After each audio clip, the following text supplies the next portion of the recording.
toi, dispose ton cœur à l'écoute de ce message et sois prêt à recevoir la nourriture spirituelle de ce jour. N'oublie surtout pas d'avoir ta Bible en papier avec toi, ton carnet de notes et ton stylo pour noter tout ce que le Seigneur te dira. Bonne écoute à toi. Le gémissement. Dis avec moi le gémissement. Dis avec moi le gémissement.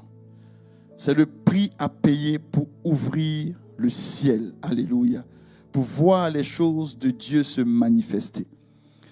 Le premier prix, j'avais parlé de la supplication. J'avais parlé après, le dimanche dernier, j'avais touché le prix de la révélation.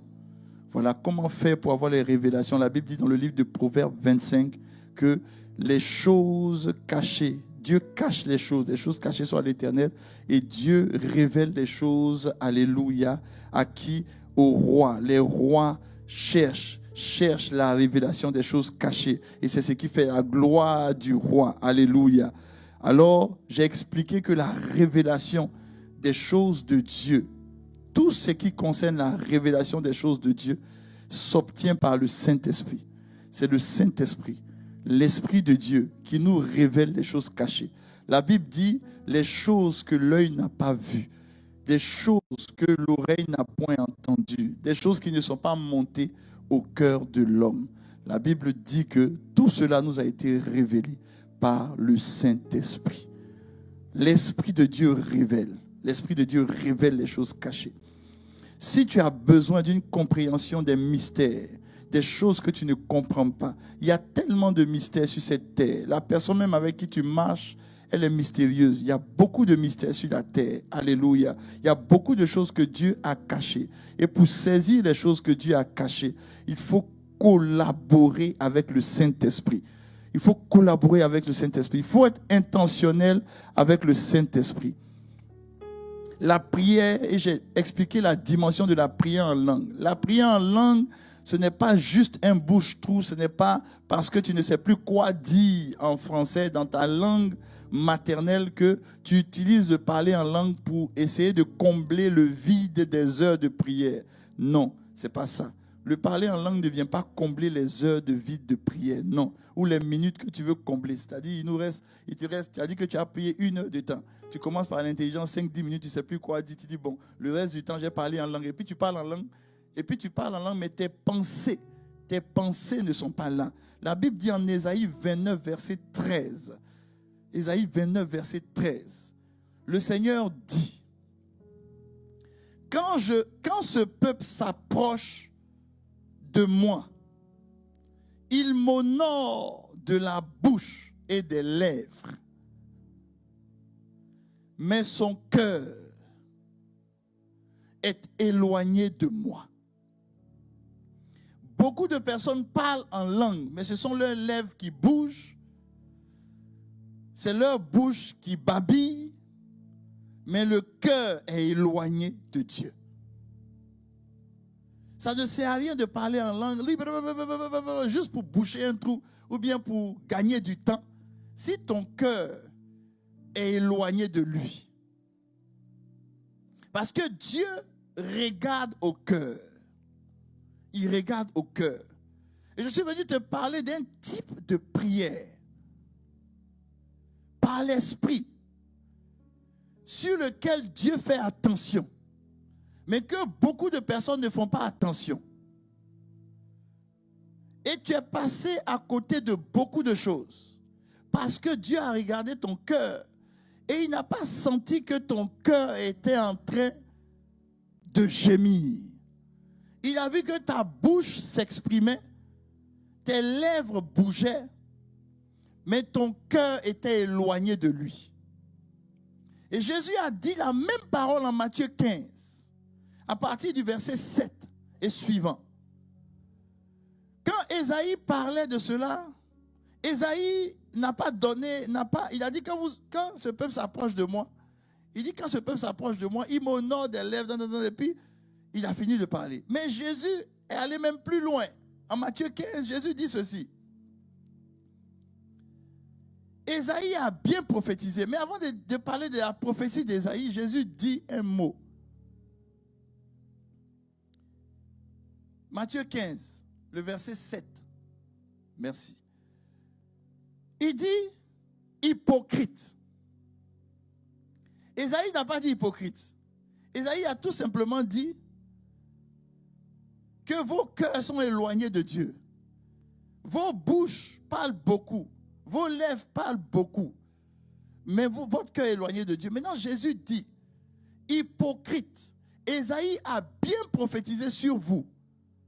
Quand il a dit, ce peuple m'honore des lèvres, mais son cœur est éloigné de moi. Ça veut dire que Dieu n'aime pas l'honneur des lèvres seulement, mais il veut que le cœur puisse participer à ce que la bouche dit. Si la bouche parle et que le cœur ne participe pas, Dieu considère que c'est nul. Les hommes entendent l'honneur. Les hommes entendent ton parler en langue. Les hommes trouvent que ton parler en langue est puissant. Parce que le parler en langue, c'est un langage. C'est le langage de l'esprit. La Bible dit que tu ne parles pas aux hommes, mais tu parles à Dieu. Oh, Dieu, il n'écoute pas ce que tu dis, mais il regarde ce que ton cœur dit. Donc même quand tu parles en langue, les gens ont l'impression que quand tu parles en langue, la Bible dit que quand tu parles en langue, ton intelligence est stérile. Mais tu ne t'es pas posé la question, si ton intelligence est stérile, il y a quelque chose qui fonctionne. Si ton intelligence est stérile, ça veut dire que Dieu ne regarde plus à ton intelligence. Quand tu parles en langue, Dieu ne vient pas pour savoir, quand tu es en train de parler en langue là, est-ce que tu as mis le pronom avant le nom, l'adverbe, le verbe, tout ça, ça ne l'intéresse pas. Non. Il dit ton intelligence est stérile. Ça veut dire que toute l'intelligence qui est dans un langage, ça ne l'intéresse pas. Maintenant, qu'est-ce qui l'intéresse? Ce qui l'intéresse, ce n'est pas l'intelligence. Ce qui l'intéresse, c'est ton âme. Je répète. Quand tu viens parler en langue, ce qui intéresse Dieu, ce n'est pas ton intelligence. Parce que la Bible dit que quand tu parles en langue, ton intelligence est stérile. Donnez-moi ce passage, s'il vous plaît. Si vous retrouvez le passage, donnez-le-moi automatiquement. Puis mettez-le. Ton intelligence est stérile. Mais il dit ton intelligence est stérile. C'est stérile. Donc, quand tu es en train de parler en langue, il ne faut pas chercher à savoir si tu parles bien. Si ce que tu dis a un sens phonétique, si la grammaire est bien, si le vocabulaire est bien, heureusement, par la grâce de Dieu, ce que tu es en train de parler, tu ne connais même pas le vocabulaire de ça, ni grammaire de ça. Dieu merci.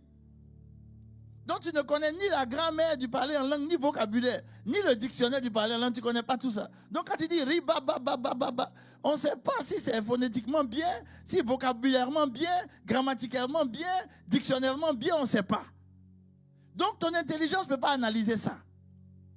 Mais par contre, Dieu dit, quand vous venez me prier, vos cœurs ne suivent pas. Ça veut dire que même si tu ne sais pas ce que tu dis, tu sais ce que ton cœur... Même si tu ne sais pas ce que ça l'a dit, tu sais ce que ça l'a dit. Si tu ne sais pas ce que ta tête dit, tu sais au moins ce que ton cœur dit. Donc Dieu dit, ça ne m'intéresse pas vos grammaires, vos vocabulaires, toute cette considération, ça ne m'intéresse pas. Ce qui m'intéresse, c'est vos cœurs. Donc quand vous êtes en train de parler, Dieu examine ton cœur. Il examine ton cœur. Et puis, il regarde dans ton cœur. Qu'est-ce qui se passe dans ton cœur? C'est pour ça que j'ai tellement aimé en Luc 1,46 ce que Marie disait. Luc 1,46. Regardez ce que Marie dit. Marie dit, Luc 1,46. Marie dit quoi? Elle dit quoi? Elle n'a pas dit mon intelligence est en train d'exalter Dieu. Elle n'a pas dit mon intelligence est en train d'exalter Dieu. Non. Elle dit mon âme. C'est pour ça que Dieu dit prospère comme prospère l'état de ton intelligence. À l'école, c'est ton intelligence qui prospère. Ton intelligence prospère tellement que même quand le pasteur prêche, tu corriges toutes ses fautes. C'est bien. C'est pas mauvais. Ton intelligence prospère tellement que tu connais toutes les syntaxes, les vocabulaires, tout ça. Gloire à Jésus. C'est très bien. Mais la Bible dit que tu dois prospérer comme prospère l'état de ton âme. Et Marie dit, mon âme exalte le Seigneur. Dis à quelqu'un, mon âme exalte le Seigneur. Quand j'ai lu ça, j'ai dit, Seigneur, il dit, Ésaïe dit, vous êtes hypocrite parce que vos lèvres bougent, votre bouche parle, mais vos cœurs ne suivent pas du tout.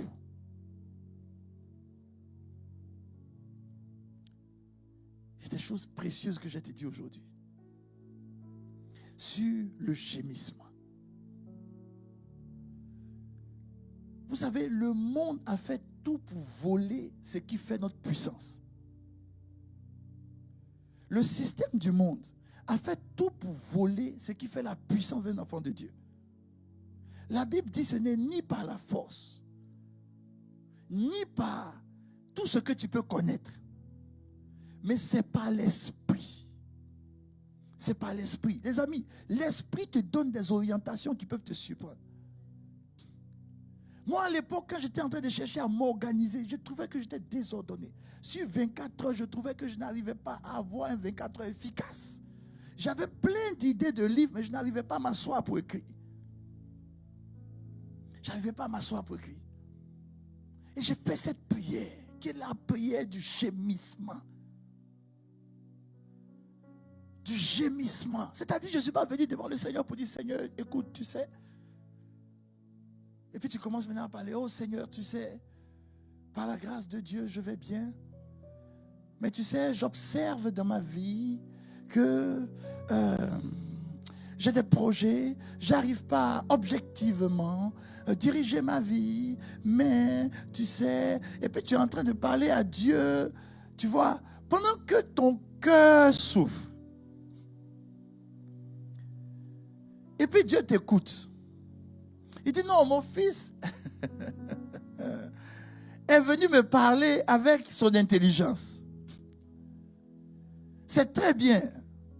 Parce qu'avec son intelligence, il est en train, tu vois, de m'expliquer des choses que je sais déjà. Mais il y a un autre niveau qui fait que je vais mieux entendre ce qu'il dit. Mais ce niveau-là, il n'a pas encore atteint ce niveau. Donc je suis venu devant le Seigneur avec toute ma connaissance. Je dis, Seigneur, tu sais, tu veux qu'on s'organise, mais mes 24 heures. Et puis j'ai commencé à prier, je n'ai pas eu de réponse. J'ai fait 2 ans sans réponse. Ça ne va pas. Désorganisé, ça ne va pas. Jusqu'à ce que je vienne devant le Seigneur avec le gémissement. Dis avec moi le gémissement. Il faut dire moi le gémissement. Il faut dire avec moi le gémissement. La Bible dit en Matthieu 26, verset 38. Aujourd'hui, je te prends beaucoup de passages. Sois très attentif. Matthieu 26, verset 38. La Bible parle de Jésus. Et la Bible dit ceci. Jésus parle à ses disciples. Et puis regarde ce que Jésus dit à ses disciples. Jésus dit à ses disciples, mon âme est comment? Mon âme est comment? Mon âme est comment? Mon âme est comment? Jusqu'à la mort. Restez ici, veillez avec moi. Ça veut dire que quand il allait prier devant le Seigneur, quand il est venu devant Dieu pour prier, est-ce que tu sais qu'il est venu exprimer son âme? Il n'est pas venu avec sa bouche qui bouge. Non, il est venu avec l'état de son âme ou de son cœur. C'est la même chose. Il n'a pas fait ce que Ésaïe a dit. Il dit, ce peuple m'approche. Il m'honore du bout des lèvres. mais son cœur est éloigné de moi. Là, le cœur de Jésus n'était pas éloigné. Il a regardé ses disciples, il dit, mon âme est comment? Est triste jusqu'à la mort. Pourquoi tu as honte de dire que ton âme est triste?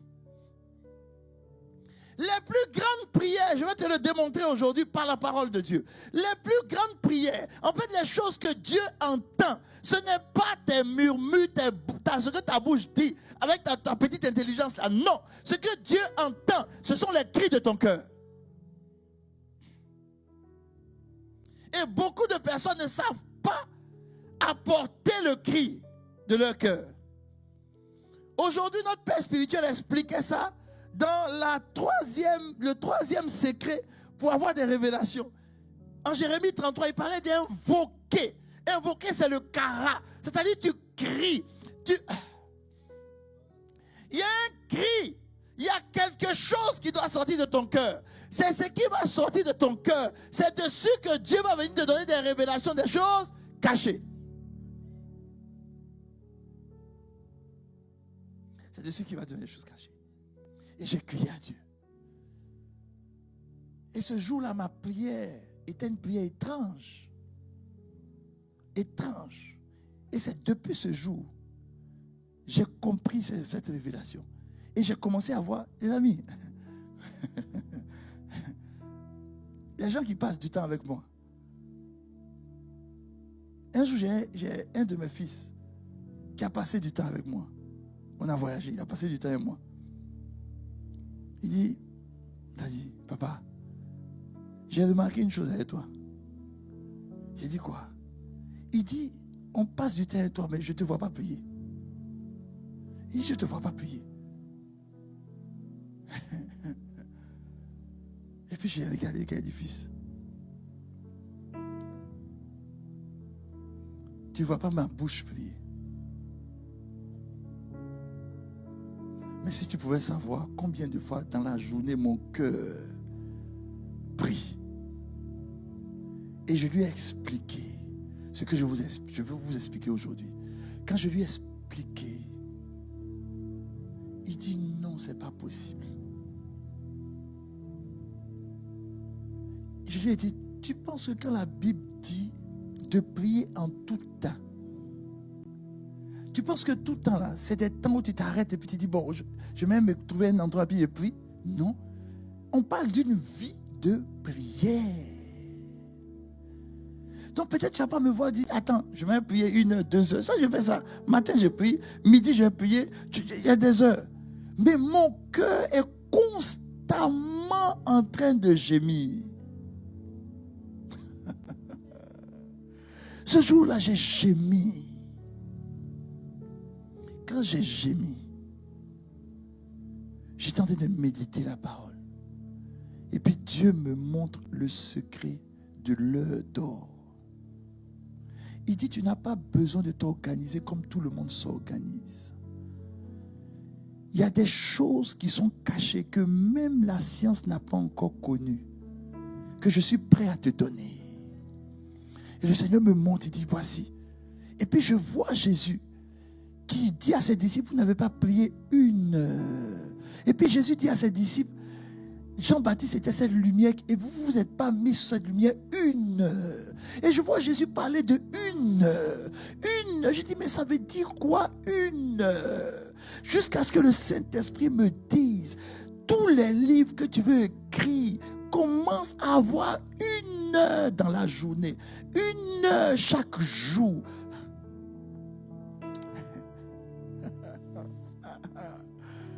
Parce que j'ai crié. Un jour, j'ai gémi. J'ai dit, Seigneur, pourquoi la majorité des gens qui achètent des maisons dans des pays comme le Canada, pourquoi Pourquoi ils sont malheureux dans les maisons? Quand j'entends mes collègues, ils sont malheureux dans les maisons. Quand j'entends les agents immobiliers parler des gens, ils sont dans des maisons. Le gars, il est dans la maison. 2 ans après, il vend. Il s'en chercher une autre maison. Pensant que quand il va avoir une belle maison, il sera heureux. Il prend la maison. 3 ans après, il vend. Il sent un truc. Il y a un agent immobilier qui me disait, ici, là, au Canada, les gens vendent des maisons comme on vend des beignets.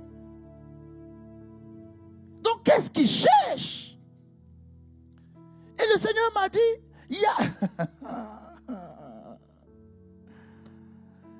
j'ai crié, j'ai dit, Seigneur, pourquoi quand quelqu'un rentre dans la maison, sa maison ne lui donne pas le bonheur?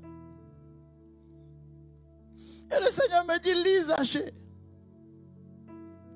Lis la période, le passage sur Zachée. Quand je suis arrivé, c'est Zachée. Qu'est-ce que j'ai dit à Zachée? Qu'est-ce que j'ai dit à Zachée? Et puis j'ai dit, Seigneur, Jésus dit à Zachée, le salut est entré dans cette maison. Pas dans ta vie d'abord, mais dans cette maison. Ça veut dire que le salut peut entrer dans une maison, le salut peut sortir d'une maison. J'ai dit, mais Seigneur, qu'est-ce qu'on ne fait pas? Et il dit, je vais te donner une sagesse. Parce que tu as crié à moi. La vie chrétienne, ce n'était pas seulement Dieu là, puis tu demandais, Seigneur, non, il faut savoir chercher Dieu. Et ce que je vais vous expliquer là, c'est comment Dieu répond. C'est-à-dire que tu as une manière de le chercher avec ton cœur, puis Dieu dit, me voici. Ça s'appelle le gémissement. J'ai gémi. J'ai dit cette année, je vais expliquer ça dans les séminaires qu'on va avoir sur la création de richesses. Le Seigneur m'a expliqué quelque chose sur les maisons. Il dit, est-ce que tu sais que une maison, peu importe le type de maison que tu as, même quand tu as fini de payer ta maison, est-ce que tu sais que tu vas toujours payer à vie les taxes sur la maison, les taxes municipales et puis les taxes scolaires? Tu vas payer ça à vie. Tu sais pourquoi tu payes ça à vie? Parce que ta maison est dans un pays. Et la terre de ce pays-là, les autorités, c'est eux qui gèrent ça. Donc tu vas toujours leur payer pour te souvenir que ta maison, tu ne fais pas ce que tu veux. Ta maison est sur une terre. Et le Seigneur me dit, c'est pas ça mon message, c'est une parenthèse. Le Seigneur me dit, et je vous explique que quand vous gémissez, il y a des choses cachées que Dieu va vous révéler. Le Seigneur me dit, est-ce que mon fils, toi, tu as ta maison, non? J'ai dit oui, papa. Il dit, tu payes les taxes municipales et scolaires. J'ai dit oui, papa. Il dit, tu payes les taxes municipales parce que ta maison est sur une terre. Oui, papa. Il dit, est-ce que tu sais que la terre m'appartient? J'ai dit oui, papa. Il dit, est-ce que tu as déjà pensé que chaque année, tu dois aussi payer quelque chose pour ta maison à l'Éternel? J'ai attrapé ma tête, j'ai dit, Seigneur. J'ai dit, Seigneur. Il dit, oui. Parce que ta maison est sur une terre qui m'appartient. Il faut que tu te souviennes toujours que ta maison n'est pas à toi, elle est à...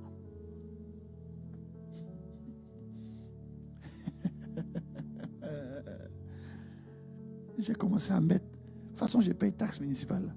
Je mets quelque chose de côté. J'envoie à l'église, je dis c'est pour ma maison. Bon, bref, tu ne peux pas comprendre. C'est pas grave. C'est pas ça mon message, je vais t'expliquer. Ça là, il faut suivre la formation sur créateur de richesse. Parce que je t'ai expliqué ça de façon basique. Je vais te montrer les secrets dans la parole de Dieu. Mais aujourd'hui, je suis venu te montrer le secret sur le gémissement.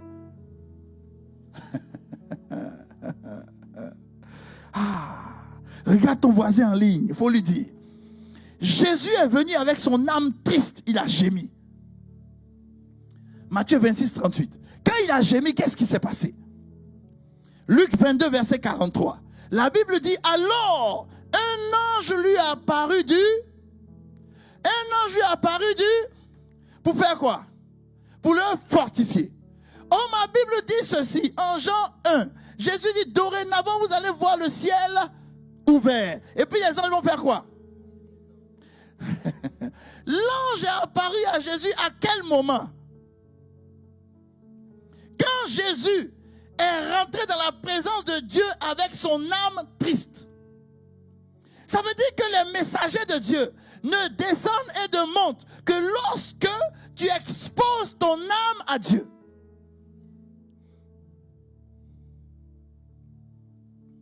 Tu veux voir les anges en fonction?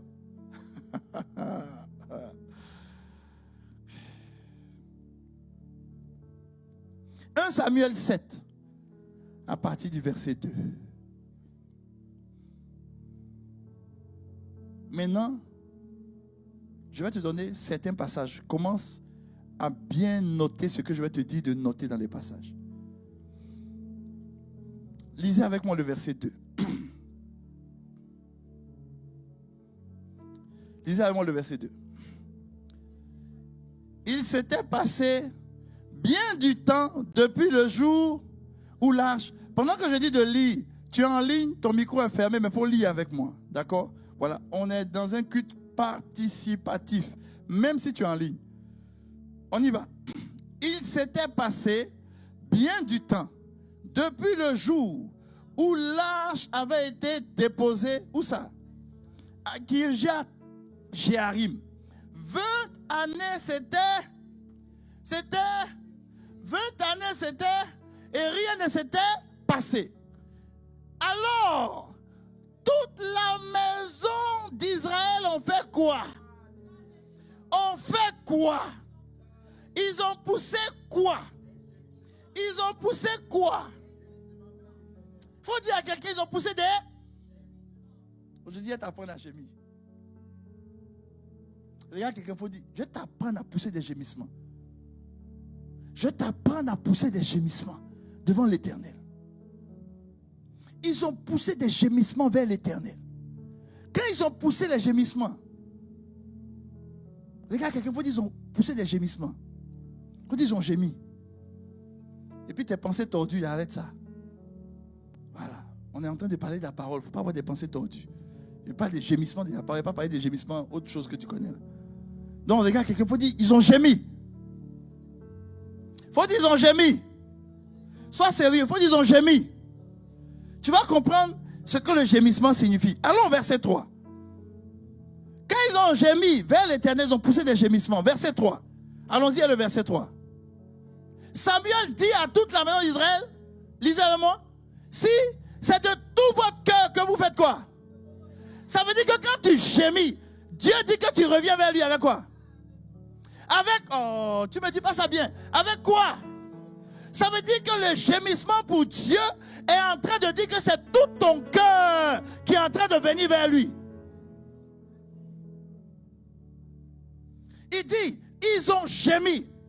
Dieu dit, c'est tout votre cœur qui est venu vers moi. Le psaume 5, verset 1 à 2. Donc dans Samuel, souligne dans ta Bible, ils ont gémi. Et puis maintenant, souligne, c'est de tout votre cœur. Maintenant, on passe au psaume 5, verset 1 à 2.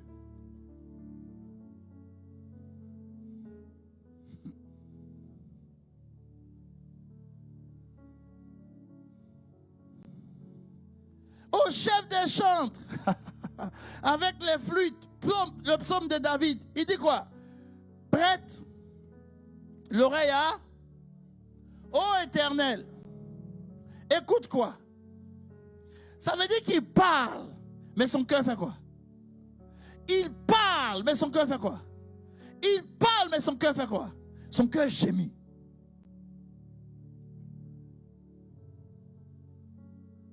Dieu prête l'oreille aux paroles, mais Dieu écoute les gémissements. Je répète, Dieu prête l'oreille aux paroles, mais Dieu écoute les gémissements.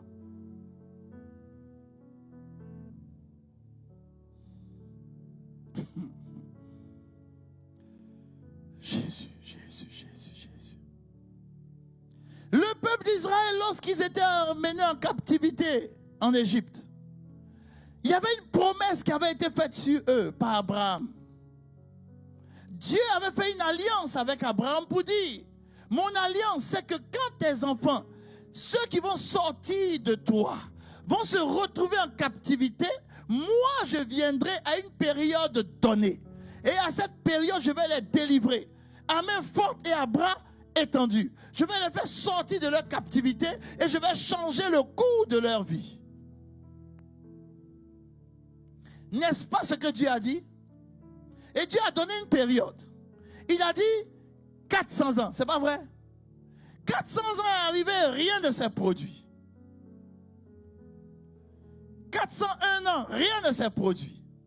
405 ans, rien ne s'est produit. Je suis en train de te donner le secret qui va te permettre d'activer les promesses qui sont sur ta vie, qui sont là en train de dormir. Parce que quand tu viens devant Dieu, tu viens avec ta bouche, mais tu ne viens pas avec ton cœur. Et aujourd'hui, j'ai des résultats avec la...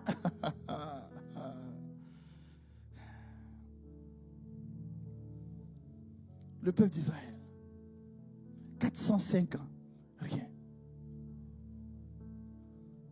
407 ans, rien.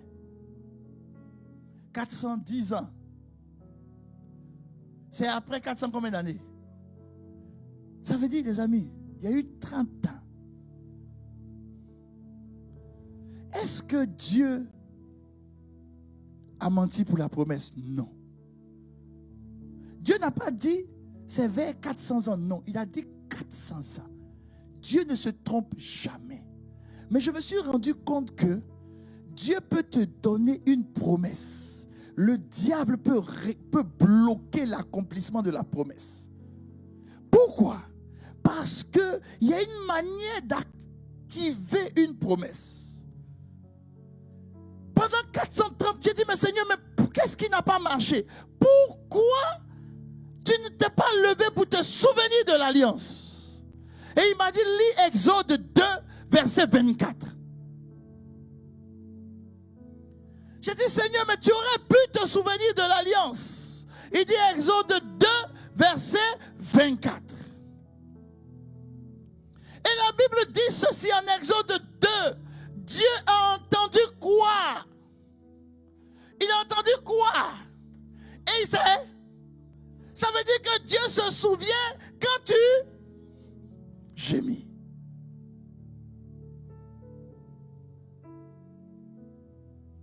Une de mes filles qui avait dû me voir, pasteur, je veux bénir le Seigneur pour le mariage. Le Seigneur lui a donné un fiancé. Elle doit se marier. Elle dit, pasteur, j'ai gémi devant le Seigneur. En fait, elle n'a pas employé le terme gémi. Elle dit, je suis entré en prière devant le Seigneur. Mais ce que je disais là, en fait, ma bouche parlait. Mais c'était mon cœur qui était en train de pleurer devant lui. C'était mon cœur qui était en train de gémir devant lui. Et puis, ça n'a même pas tardé. Le Seigneur a envoyé la personne. Et je me suis rendu compte que la personne était là depuis longtemps. Mais ce qui te manquait, c'était ton gémissement. Le peuple d'Israël, les amis, si c'était seulement dans Exode 2, on allait dire, oh Seigneur, merci beaucoup. Exode 6, verset 5, la même chose est dit. C'est Dieu maintenant qui parle. Dieu parle. Dieu parle. Il dit j'ai. Il dit j'ai. Exode 6, verset 5. Il dit j'ai. C'est Dieu qui parle. Exode 6, verset 5. Vous l'avez? Merci. Donnez-moi ça. Il dit, regardez ce que Dieu dit. Dieu dit quoi? Dieu dit quoi? Dieu dit quoi? David dit, prête l'oreille à mes paroles, écoute mes gémissements. Dieu dit, j'ai entendu les gémissements des enfants d'Israël. Et je me suis souvenu de mon alliance. J'ai entendu les gémissements. Je me suis souvenu de mon alliance, oh Jésus. Mais je te dis que ce n'est pas seulement dans ces deux passages. Ça, c'est dans l'ancienne alliance. C'est dans l'Ancien Testament. Mais Dieu me conduit en Acte 7, verset 34. En Acte 7, verset 34. Ou dans le Nouveau Testament, en Acte 7, verset 34, Dieu parle encore. Il explique encore. Et en Acte 7, verset 34, là, comme je vous en supplie, soyez réactifs. Acte 7, verset 34. En Acte 7, verset 34, il nous dit ceci. J'ai vu la souffrance de mon peuple. Où ça? Qui est en Égypte. Et j'ai entendu. Et je suis J'ai entendu ces gémissements et je suis descendu pour les délivrer. Quand j'ai entendu ça, j'ai dit, Seigneur, il dit, ton sujet, quand tu n'étais pas organisé, tu me priais avec tes lèvres. Mais ton âme ne me priait pas. Ton cœur ne me priait pas. Mais quand tu es venu avec des gémissements, quand ton cœur m'a exprimé ton besoin, j'ai répondu.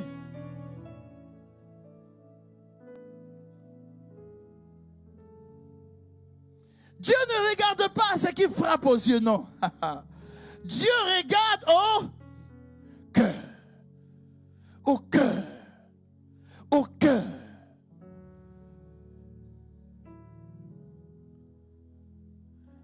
Ta tête veut se marier parce que ta tête se compare aux gens. Tu dis, hey, vraiment, mon âge, ça c'est ta tête. C'est ta tête. Mais est-ce que ton cœur sent que tu as besoin de quelqu'un dans ta vie pour accomplir les projets que Dieu a mis dans ton cœur? Ton cœur va commencer maintenant à gémir. Ton cœur va commencer à gémir. Ton cœur va commencer à gémir. J'ai dit aujourd'hui, je vais te parler, je vais te livrer un secret de Dieu et je vais te choquer. Là, je ne t'ai pas encore choqué. Je vais te choquer sur le gémissement. Tu vas te rendre compte que tu pries, mais tu n'es pas encore arrivé au niveau du gémissement.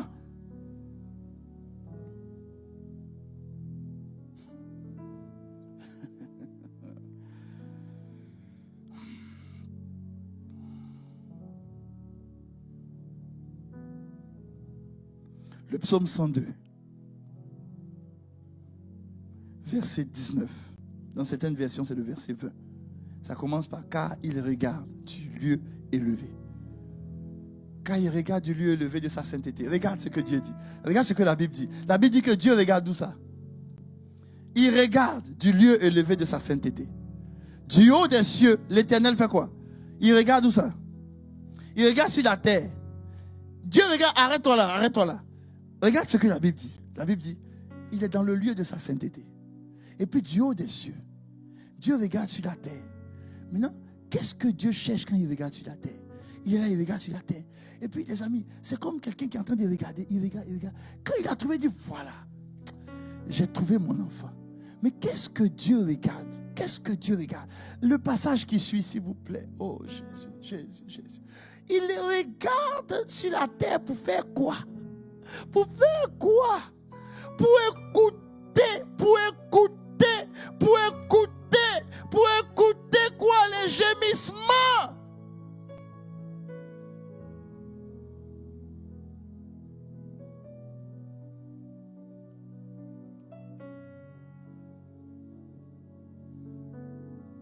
Si ta vie n'a pas changé, c'est parce que la situation que tu traverses ne t'a pas encore poussé à gémir. Si tu n'évolues pas dans les choses que Dieu a mis dans ton cœur, c'est parce que tu n'es pas encore entré au stade du gémissement. C'est-à-dire, quand tu gémis, ça veut dire que tu n'as plus d'alternative. Le peuple d'Israël, 400 ans, 400 et quelques années, ils se souvenaient de la promesse, mais ils avaient encore des petites alternatives. Ils mangeaient un peu de concombre, ils mangeaient un peu bien, ils avaient un peu d'alternatives jusqu'à ce que ça chauffait sur eux. Là, c'est là ils ont commencé maintenant un truc à cuire. C'est-à-dire que quand tu te rends compte que ta destinée là, les amis, quand tu te rends compte que tu es captif de ta propre destinée, c'est là que tes gémissements changent. Parce que tu te rends compte que normalement ta destinée devait te suivre. Mais tu as l'impression qu'on a attaché ta destinée, puis on t'a capturé à ta destinée. C'est là, en ce moment, que c'est là que ta prière change. Tu rentres dans un niveau de gémissement. Quand tu sens que les promesses de Dieu sur ta vie sont en train de tarder, et puis ça ne tarde pas parce que tu le veux, non. Mais tu te rends compte que tu es prêt depuis longtemps, mais tu ne vois rien. Et puis tu dis, non Seigneur, c'est parce que ce n'est pas le temps. Qui a dit que ce n'est pas le temps? Dès qu'il a prophétisé sur toi, dès qu'il a promis, c'est le temps. Mais ce qui manque, c'est le gémissement. C'est ça qui manque. Il regarde du haut de sa sainteté, du haut du ciel, et puis scrute la terre pour écouter ceux qui gémissent.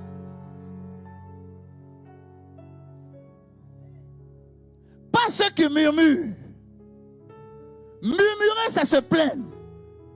Gémir, c'est pas se plaindre. Gémir, c'est dire, si toi tu ne fais pas, qui le fera pour moi? Si toi tu ne me donnes pas, qui me le donnera? Si toi tu n'agis pas, qui agira? Si toi tu ne libères pas, qui libérera? Si toi tu ne délivres pas, qui va délivrer? Si toi tu ne restaures pas, qui va restaurer? Si toi tu ne transformes pas, qui va transformer? Gémir, c'est dire, il n'y a aucune alternative que toi.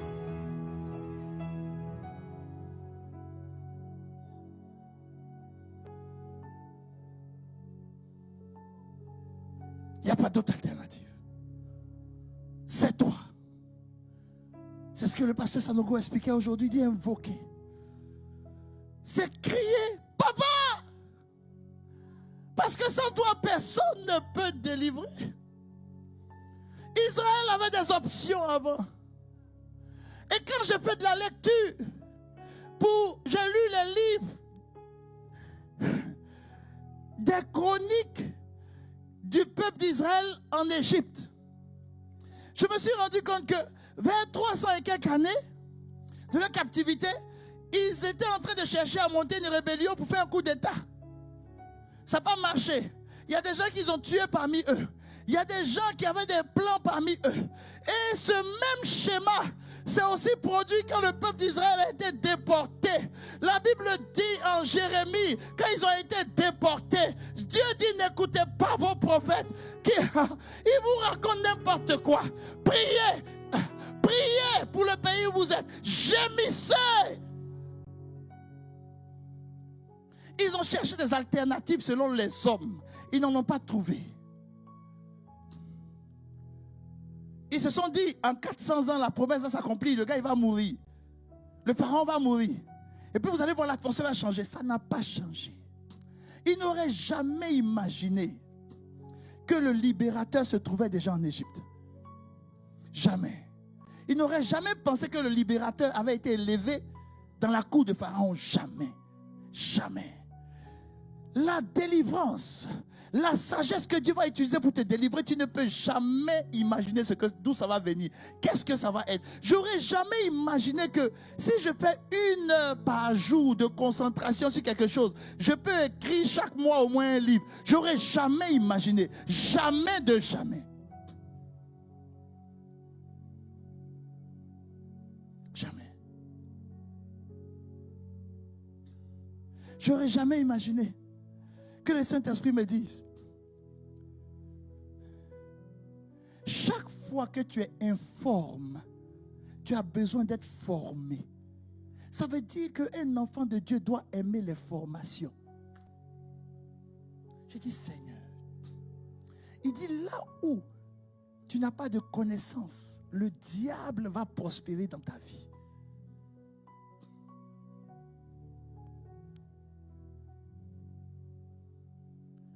J'ai dit, mais Seigneur, il dit, quand je dis que l'amour est répandu dans vos cœurs par le Saint-Esprit, c'est l'amour même pour des choses que tu ne connais pas. Il faut que tu aimes pour apprendre. Les amis, il y a une sagesse dans le gémissement. Il y a une sagesse dans le gémissement. Il y a une sagesse. Il y a une sagesse. J'ai dit, je vais te choquer un peu.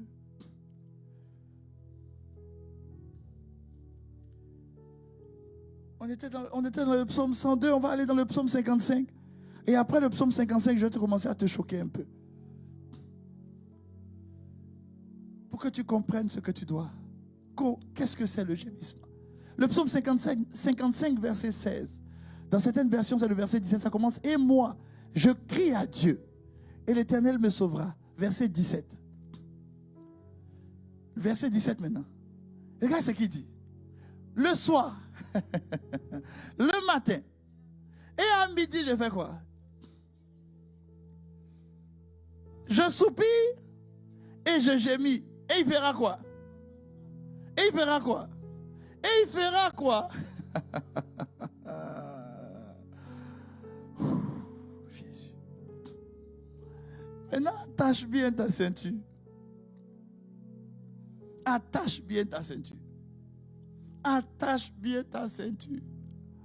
Et je vais demander à chacun de nous de prendre Ézéchiel 9. Et on va prendre à partir du verset 1 et on va aller jusqu'au verset 6. Je t'ai dit, attache bien ta ceinture. Ézéchiel 9, verset 1 à 6. Ah, tu vas comprendre que dans le gémissement, il n'y a ni roi, ni prince, ni chef d'État, ni PDG, ni DG. La Bible dit que David, qui était un roi, il dit matin, midi, soir, je fais quoi? Je soupire, je gémis. Maintenant, suis-moi très bien, écoute-moi très bien, suis-moi très bien. Et je vais demander à la com de me suivre. Suivez-moi aussi au pas. Ézéchiel 9 nous dit ceci. On va aller jusqu'au verset 6. Il nous dit ceci. Puis, il cria d'une voix forte. Mettez la parole. Mettez plus la parole sur l'écran. C'est ça qui est intéressant pour le moment. Puis, il cria d'une voix forte. À quoi? À mes oreilles. Et puis, il dit, approchez, vous qui devez châtier la ville. Chacun son instrument de destruction à la main. Verset 2. Et voici 6 hommes arrivèrent par le chemin de la porte supérieure, du côté du septentrion. Chacun avait son instrument de destruction. Où ça? Il y avait au milieu d'un homme vêtu de... Et, on continue. Et portant un écritoire à la ceinture. Il vient se placer près de l'autel des reins. Les amis, c'est une destruction qui est en train de se préparer. Dieu m'a expliqué pourquoi le peuple de Dieu est détruit. Il y a une destruction qui est en train de se préparer. Et puis maintenant, regardez, verset 3. La gloire du Dieu d'Israël s'éleva du chérubin sur lequel elle était et se dirigea vers le seuil de la maison. Et il appela l'homme vêtu de lin et portant une écritoire à la ceinture. Verset 4. L'Éternel lui dit, passe où ça? Au milieu de la ville, au milieu de Jérusalem, et fais une marque sur le front de qui? Qui font quoi? Qui soupirent qui? Fais une marque sur eux, à cause de toutes les abominations qui s'y trouvent. On continue. Qui s'y commettent. Continuons. Verset 5. Et à mes oreilles, il dit aux autres, passez après lui dans la ville. Aïe, aïe, aïe, aïe, aïe, aïe. Et frappez, que votre œil soit sans pitié et n'ayez point de miséricorde. Frappez sans miséricorde. Verset 6. Lis avec moi très fort. Tuez, détruisez les vieillards, les jeunes hommes, les vierges, les enfants et les femmes. Mais, n'approchez pas de quiconque aura sur lui quoi? Et qui a la marque? Celui qui gémit.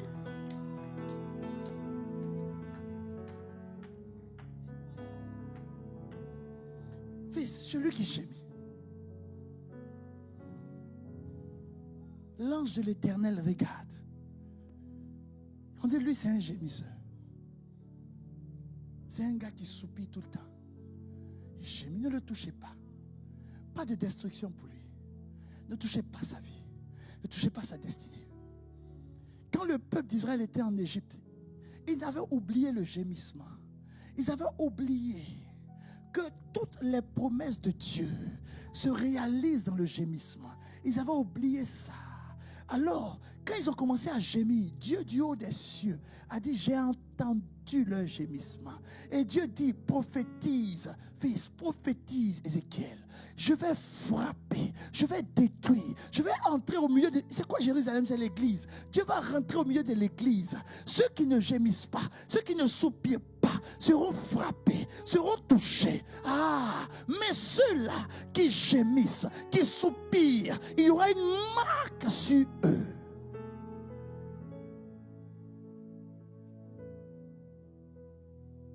Il y a une marque sur eux. Je dis, Je dis, Seigneur, Seigneur. Il dit, soupirez, gémissez. Il dit, mon cœur gémit. Et j'expliquais ça au fils qui m'avait accompagné en voyage. J'ai dit, tu m'as déjà entendu faire des petits bruits, non? Il dit, oui. Il dit, mais je n'ai pas compris. Durant toute la journée, il y a des petits bruits que tu fais. Il dit, je n'ai pas compris tes bruits. Il dit, tu vas comprendre mes bruits tout à l'heure.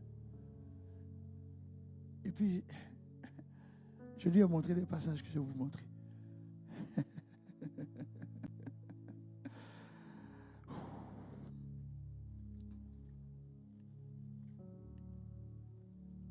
Restez au verset 6. Revenez au verset 6 d'Ézéchiel. Verset 6. À partir de maintenant, n'approchez pas, lisez ça s'il vous plaît. Lisez avec moi. Vous qui êtes en ligne, lisez à partir de mais n'approchez pas. Lisez. Mais n'approchez pas de quiconque. On s'est arrêté là tout à l'heure, non? Point virgule, c'est quoi la suite? Par quoi? Ah! Commencez où ça? Sanctuaire, c'est où? C'est pas l'église.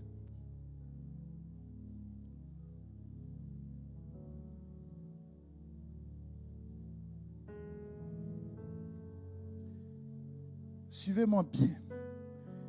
Vous qui travaillez dans l'église, dans les départements, est-ce que vous savez que l'ange de l'Éternel vient même dans les départements et puis il enlève les gens qui ne gémissent pas? C'est-à-dire que tu es dans un département. Oui, les amis, le Seigneur même m'a dit, tu peux être pasteur, mais si tu ne gémis pas pour avoir la révélation de ce que je veux donner au peuple, toi-même là, je vais te mettre out. Oui. C'est-à-dire que tu travailles.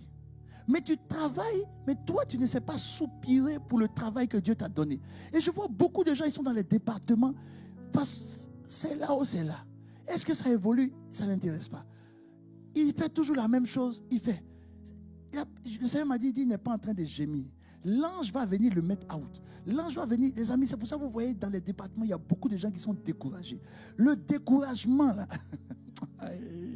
Jésus. Et Jésus.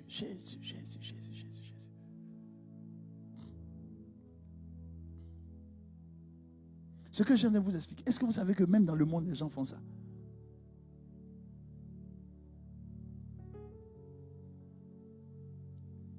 Quand les gens travaillent, ils gémissent pour avoir des solutions dans ce qu'ils font. Et quand ils gémissent, ils ont des révélations que tout le monde n'a pas. Parce qu'ils ont gémi.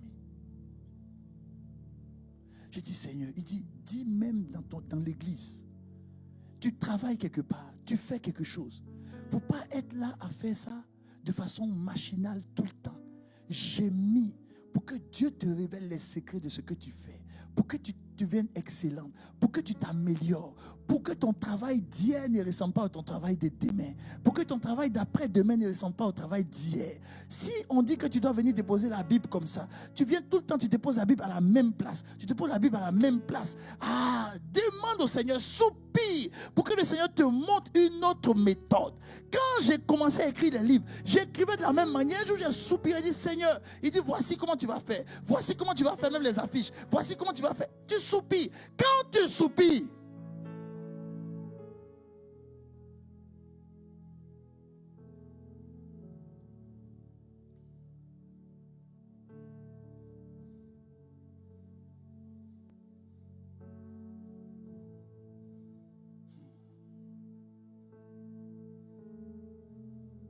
tu es au piano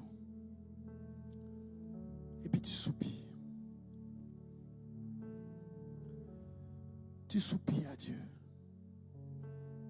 Papa, je ne veux pas seulement jouer le piano. Tu me donnes d'accompagner ton serviteur pendant que la parole est plantée dans le cœur des enfants de Dieu. Inspire-moi sur des mélodies. Ton serviteur ne connaît peut-être pas ces mélodies, mais tu le connais, tu sais les mélodies qui peuvent déclencher la libération de la parole.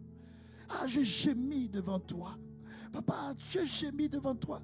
Fais de telle sorte que des choses sortent de moi pour que cela soit un bénéfice pour tes enfants.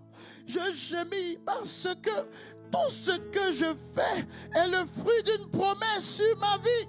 Alors je ne veux pas faire pour faire. Je veux faire pour faire dans la révélation que tu m'as donnée. Alors je gémis, je gémis, je gémis. Et le Seigneur m'a dit, partout où vous voyez de l'amélioration, c'est parce qu'il y a eu des gémissements.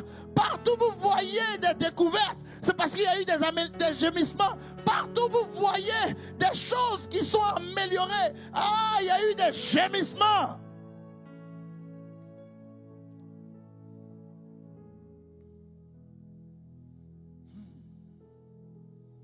J'ai dit, mon Dieu, papa. Il dit, je commence dans mon sanctuaire. Il dit, je commence dans mon sanctuaire. J'ai marqué ceux qui soupirent. Les amis, le soupir, c'est une insatisfaction. Quand tu es insatisfait de ce que tu fais, c'est que tu as soupiré. Seigneur, je suis insatisfait. Toutes les années, on fait la même chose. Je suis insatisfait. Je suis insatisfait. Je suis insatisfait. Je suis insatisfait. Je suis insatisfait. Papa, on place les baffes de la même manière. Je suis insatisfait. Il y a une autre manière de faire qui va faire que le son va changer. Je suis insatisfait.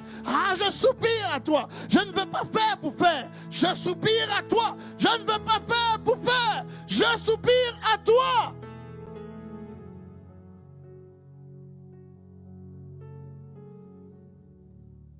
Je dis, Seigneur,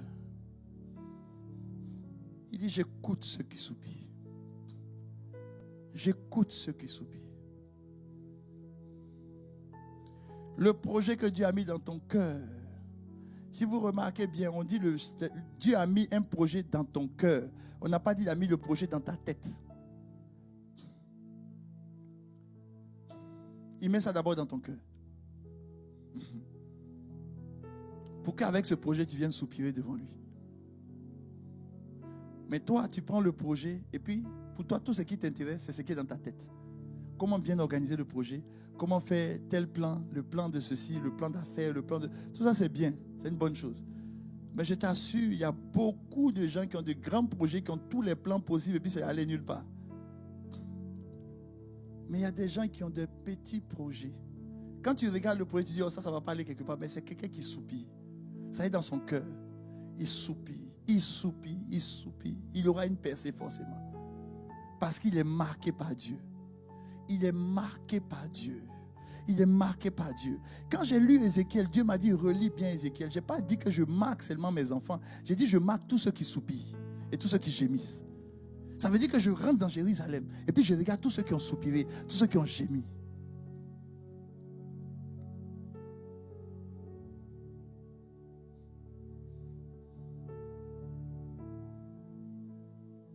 Il dit, passe au milieu de la ville, au milieu de Jérusalem. Au milieu de la ville. Et puis fais une marque sur le front des hommes qui soupirent. Tout à l'heure, on va prendre le repas de la Sainte Seine.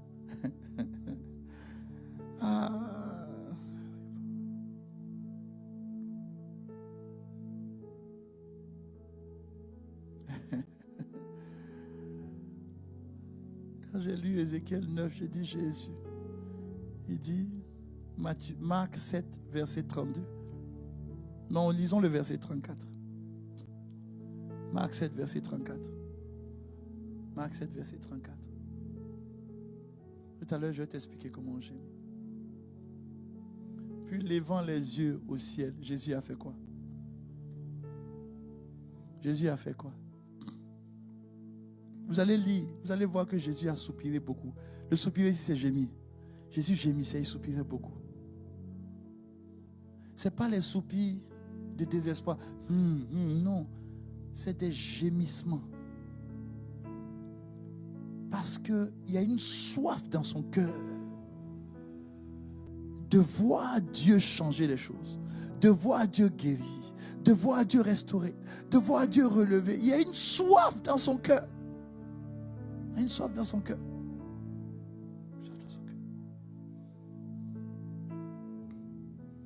Prépare-toi, on va soupirer. Lamentation 2, verset 19. Prépare-toi, on va soupirer.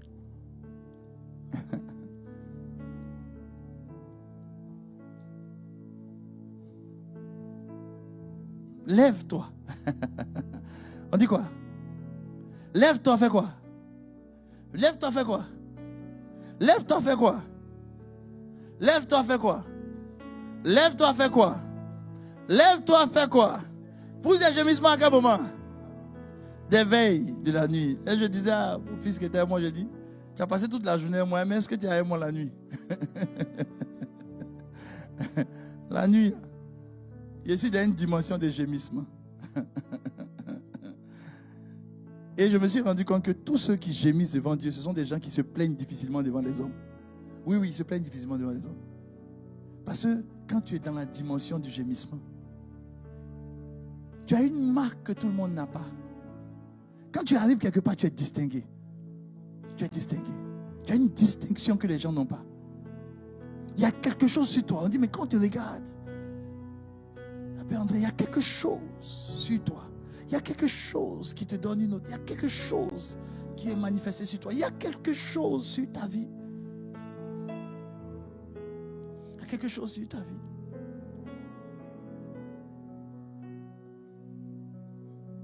Il dit, quand tu gémis, qu'est-ce que tu fais? Continuons le passage. Lamentation 2, verset 19. Il dit, gémis à l'entrée des veilles de la nuit. Fais quoi? Fais quoi? Fais quoi? Comme. Maintenant, écoute-moi très bien. Écoute-moi très bien. Je t'ai dit que la parole de Dieu, là, c'est un puzzle. Ça s'emboîte. Écoute-moi bien. Là, on est en lamentation.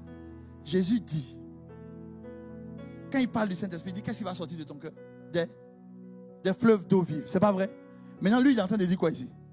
Il dit quoi? Il dit de gémir et puis de faire quoi? Il dit de gémir et puis de répandre quoi? Comme quoi? Donc les fleuves d'eau vive qui sortent de toi, c'est quoi? C'est le gémissement. C'est le gémissement. C'est un gémissement. Il dit, tu ne comprends pas quelque chose, viens devant moi, gémis. Tu veux un changement, viens devant moi, gémis. Tu veux une délivrance, viens devant moi, gémis. Tu veux voir quelque chose changer, viens devant moi, gémis. Répands ton cœur. Que les fleuves d'eau, c'est-à-dire les fleuves, les amis, les fleuves, ce sont tes émotions. C'est ton âme qui est en train de s'épandre devant lui. C'est ton âme qui... Et quelqu'un qui fait ça, c'est quelqu'un, son âme prospère toujours. D'accord, mettez-moi le booming. Mettez-moi une vidéo. On va mettre une vidéo, il faut suivre. Ça s'appelle le booming. Le booming, c'est quoi? C'est le gémissement de l'autruche. Écoute, entends. Mettez le son.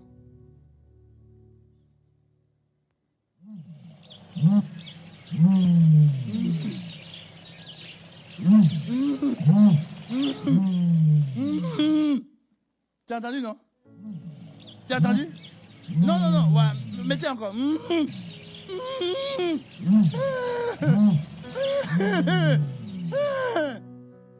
Maintenant, tourne-toi vers ton voisin pour lui dire que tu sois président, que tu sois roi, que tu sois premier ministre.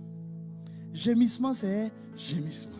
Ça veut dire que ça ne regarde pas ta royauté, ça ne regarde pas tes titres, ça ne regarde pas tes positions.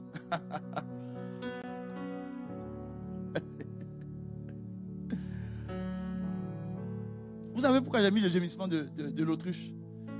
Quand l'autruche gémit, on dit dans la forêt, quand il gémit, quand tu entends le gémissement de l'autruche, ça touche ton cœur. Je dis, mais c'est quoi ça? Mais il y a quoi? Il souffre.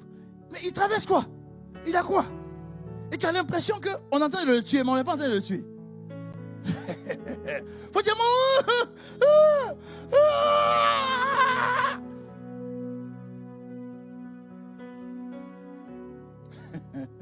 quand il t'a fait écouter ça, certainement tu es assis, tu dis, le pasteur même, qu'est-ce qu'il veut? Il veut qu'on devienne autruche. Il faut mettre aussi le gémissement du chacal pour moi, s'il te plaît. Vas-y.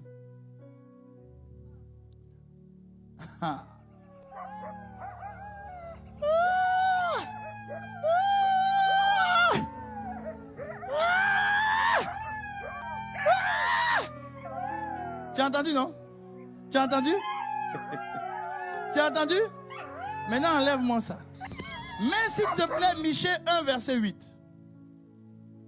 Et puis prépare-toi maintenant. Michée 1, verset 8. Michée 1, verset 8. Et puis vous allez lire très fort avec moi Michée 1, verset 8. C'est pourquoi je pleurerai, je me lamenterai. Je marcherai comment? Déchaussé. Et je pousserai des cris comme. Et des gémissements comme. C'est pas écrit dans ta Bible. C'est pas écrit dans ta Bible. On dit je vais gémir comme qui? Je vais pousser des cris comme qui?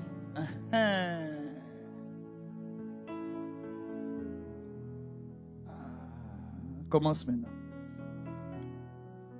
Est-ce que tu veux voir des choses changer dans ta vie? Est-ce que tu veux voir les promesses de Dieu se manifester dans ta vie? Mes fils, au niveau du son, commencez à gémir pour que le Seigneur vous fasse entrer dans un son prophétique. On va commencer à rentrer dans une forme de gémissement. Il y a des situations dans ta vie qui ont trop duré. Il y a des événements dans ta vie qui sont devenus trop répétitifs. Maintenant, c'est devenu une habitude pour toi. Il y a des choses que tu traverses. Normalement, tu ne devais plus les traverser. Il y a un niveau où tu es arrivé, tu ne devais plus arriver à ce niveau. Alors, quand tu es en train de gémir, quelqu'un qui ne connaît pas la parole de Dieu va se moquer de toi. Ah, je suis sûr que les Égyptiens se moquaient du peuple d'Israël. Ils étaient en train de soulever les briques et puis tu entendais dire ils étaient contents, ils disent ils sont en train de souffrir, c'est bien, faisons-les encore souffrir. Mais ce qu'ils ne savaient pas, ils ne savaient pas qu'il y avait un gémissement. Ils ne savaient pas que le Dieu que nous adorons, il se tient dans le lieu de sa sainteté. Il se tient au ciel et il regarde la terre. Il veut écouter les gémissements de ses enfants. Il veut entendre ses enfants gémir. Il veut entendre l'âme de ses enfants se libérer devant lui. Et il est en train d'écouter. Il est en train d'écouter. Et celui qui ne sait pas dit, mais regardez-les. Ils gémissent comme des autruches.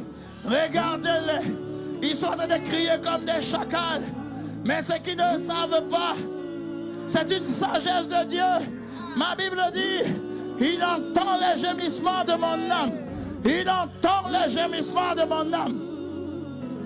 Je suis en train de gémir pour avoir la connaissance de sa parole, pour que le peuple de Dieu soit enseigné. Je suis en train de gémir parce que l'église de Dieu est devenue aveugle. Je suis en train de gémir parce que on s'éloigne de la parole et on va vers la sagesse des hommes. Je suis en train de gémir parce que la parole de Dieu, elle est remplie de la sagesse de Dieu. Et le peuple de Dieu le lit sans chercher, sans demander, sans frapper. Ah, je suis en train de gémir parce que l'église doit passer à un autre niveau. Ah, je suis fatigué de voir le peuple de Dieu en train de raser les murs. Je suis fatigué de voir que c'est dans l'église, il y a plus de méchanceté que dans le monde. Je suis fatigué de voir tout ce que nous voyons aujourd'hui. C'est pour cela, je ne cesse pas de gémir. Là où tu es, dans ta maison, dans le lieu où tu es, gémis, gémis, gémis. Là où tu es, que tes gémissements montent vers lui. Là où tu es, que tes gémissements montent vers lui. Là où tu es, que tes gémissements montent vers lui. Michée dit, je vais pleurer, je vais me lamenter, je vais marcher déchaussé. Je pousserai des cris comme le chacal et des gémissements comme l'autruche. Tu es en train de gémir et que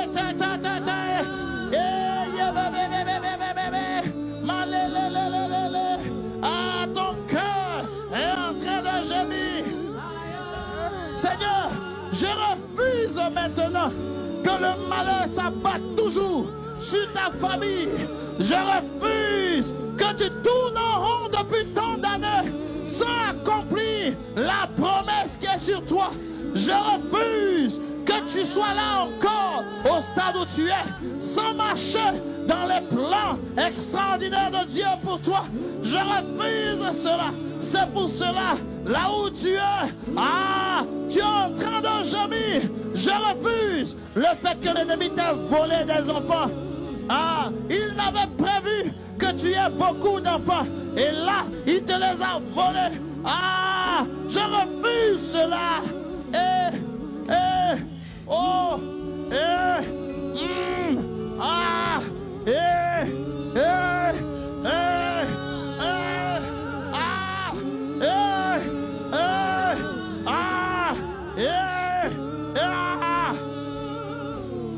C'est le cri, c'est le gémissement d'un enfant de Dieu. C'est le gémissement d'un enfant de Dieu. En cette année, à partir de maintenant, ta vie ne sera plus la même. Il entend tes gémissements. Ton cœur n'est plus éloigné de lui. Ton cœur n'est plus éloigné de lui. Tu t'approches de lui, papa, comme Jésus a dit. Mon cœur est triste jusqu'à la mort. Mon cœur, ce n'est pas normal que l'Église soit à ce niveau. Dans ce pays, l'Église n'influence pas les décisions de ce pays. Il est grand temps que l'Église rentre dans une dimension de règne. Il est grand temps que les enfants de Dieu cessent d'être pillés, d'être volés. Il est grand temps que la révélation de la sagesse de Dieu soit manifestée au milieu de tes enfants. Il est grand temps que ma soeur sorte de ce problème cyclique. Il est grand temps que nous cessons d'être toujours à la traîne. Il est grand temps que ta maison devienne un lieu de sanctification, un lieu de règne, un lieu de consécration, un lieu d'adoration, un lieu de prière, un lieu où la parole de Dieu est abondamment révélée, libérée. Que ta maison devienne un lieu où les fleuves d'eau vive sont libérés. Je ne veux plus retenir les fleuves émotionnels en moi, les fleuves de pleurs en moi. Je ne veux plus retenir. Tous ces fleuves doivent sortir. Ces fleuves de douleur, ces fleuves de cris, ces fleuves de souffrance, ces fleuves en toi doivent sortir.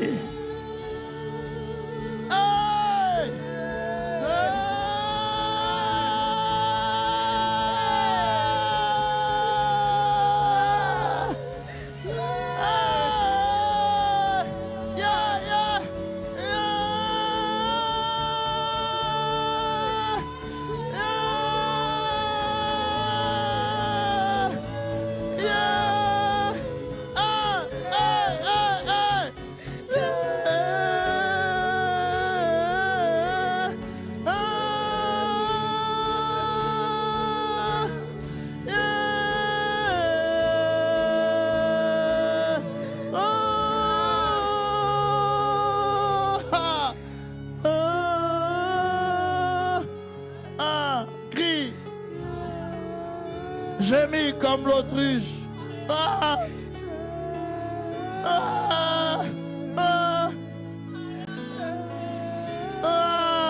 Mon gémissement, c'est toi qui es mon tout.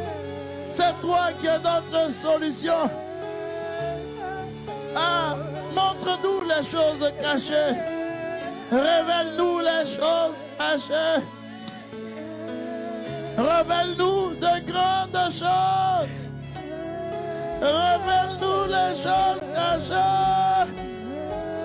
Révèle-nous les choses qui sont cachées en nous-mêmes. Révèle-nous les talents cachés. Révèle-nous des dons cachés.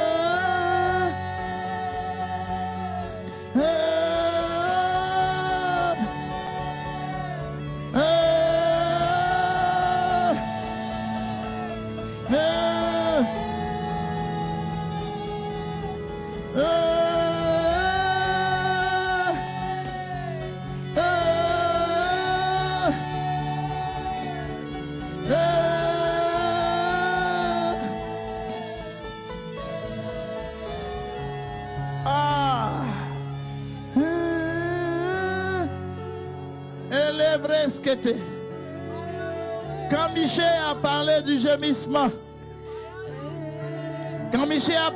gémissement, et la dimension du gémissement,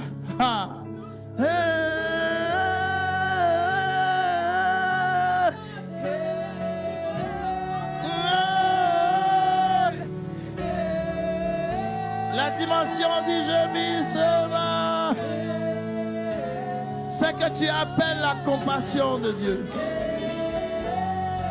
La dimension du gémissement, c'est que tu appelles la compassion de Dieu. Hey.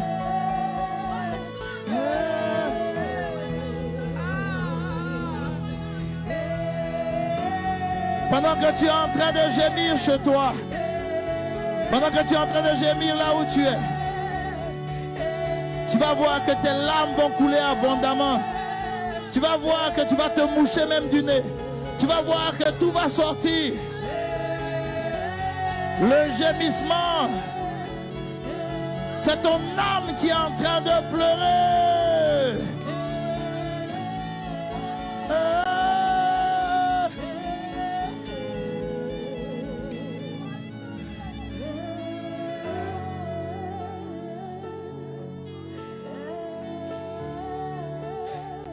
Quand Michel a dit, et quand Ézéchiel l'a dit,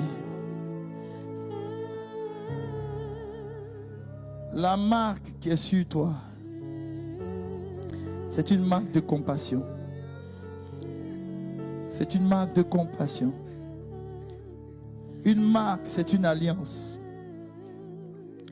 Ce qui fait que Dieu se souvient de toi. Et Ésaïe l'a bien exprimé.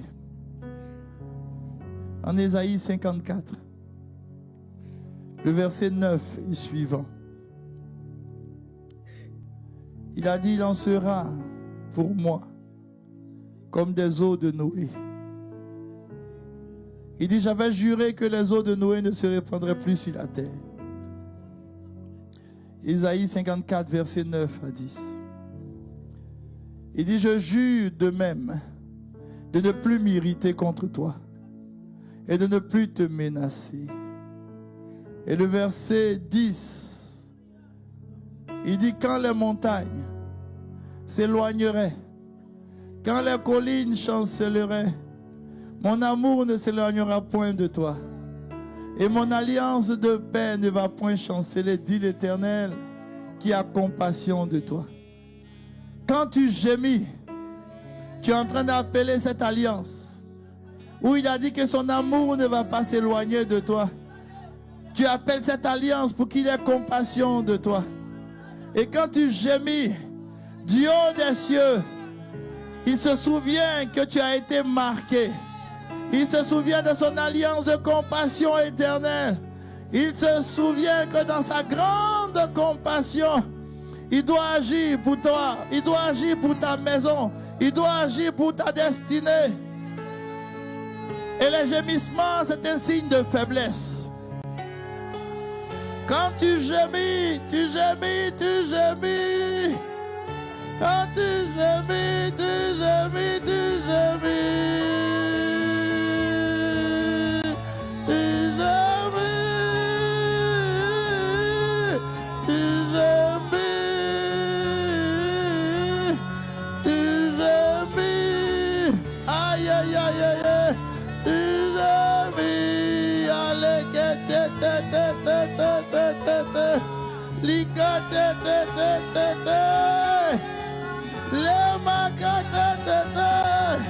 Ah, pendant la nuit, tu gémis sur ta couche. Pendant la nuit, tu gémis dans ta maison. Ah, les gens ne savent pas que tu es en train d'appeler, papa. Tu es en train de gémir. Pendant que tu es sur ta couche, tu gémis. Pendant les veilles de nuit, tu gémis. Tu es en train d'appeler, papa, sur ta situation. Ah, ah, tu gémis, tu gémis. Il dit, papa, il dit, regarde Anne, la maman de Samuel, elle est rentrée dans une dimension de gémissement. Quand tu gémis, on ne sait pas ce que tu dis, mais ton âme est en train de crier. Ton âme est en train de gémir. Ton âme est en train de pleurer. Ton âme est en train de se répandre comme l'eau. Les fleuves d'eau sont en train de sortir de ton cœur. Ah, ta douleur est en train de se répandre devant lui. Ta souffrance est en train de se répandre devant lui. Ah, il entend tes pleurs. Il entend tes cris. Il entend tes gémissements. Il entend tes cris. Il entend tes cris. Il entend tes cris. Il entend tes cris. Papa, tu m'as donné une place dans cette entreprise. Je ne suis pas là juste pour un salaire. Si je suis là, c'est parce que tu m'as placé pour apporter une grande bénédiction dans cette entreprise. Je veux gémir devant toi. Je ne veux plus être celui qui fait partie du problème de cette entreprise. Je veux être celui qui reçoit des solutions. Je veux être celui qui reçoit la révélation des choses cachées. Je veux être celui qui apporte plus. Je veux être celui qui emmène ce travail à passer à un autre niveau. Je veux être celui qui emmène la médiocrité à l'excellence. Je veux être celui qui change les choses. Et tu soupires. Et tu soupires. Et tu gémis. Et tu gémis. Et ma Bible dit, un ange descend pour te fortifier. Un ange descend. Les anges sont des envoyés de Dieu. Un ange descend avec une révélation de Dieu. Un ange descend avec une révélation de Dieu. Un ange descend avec une révélation de Dieu. Un ange descend avec une révélation de Dieu. Un ange descend avec une révélation. Il descend avec une révélation. Et il te dit, mon fils, ma fille, voici ce qui te manquait. Voici ce qui te manquait. Rentre maintenant dans cette dimension de connaissance. Ah, dans cette atmosphère. Dans cette atmosphère. Dans cette atmosphère. Dans cette atmosphère de gémissement. Dans cette atmosphère de cris. Dans cette atmosphère de soupir. Tu vas maintenant rentrer dans une dimension où tu vas t'humilier toujours devant lui. Quelqu'un qui gémit, c'est quelqu'un qui s'humilie. Quelqu'un qui gémit, c'est quelqu'un qui dit, où irai-je? Vers qui vais-je aller? C'est toi qui as les paroles de la vie. Vers qui vais-je me tourner? C'est toi qui es le maître de l'univers. Sur qui vais-je m'appuyer si ce n'est sur toi? De qui attendrai-je le salut si ce n'est de toi? De qui attendrai-je la délivrance si ce n'est toi?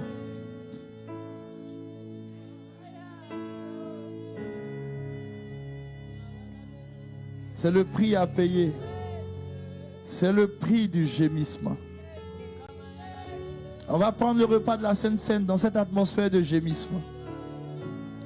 Parce que le repas de la Sainte Seine, le repas de la Sainte Seine, c'est un repas qui est spécial. La Bible est formelle là-dessus. La Bible dit que le sang part. Ça veut dire que le sang de Jésus sur cette table est en train de crier, est en train de soupirer. Et j'entends le soupir du sang de Jésus. Et le soupir du sang de Jésus est particulier. Il a dit ceci: vous allez faire de plus grandes choses que moi.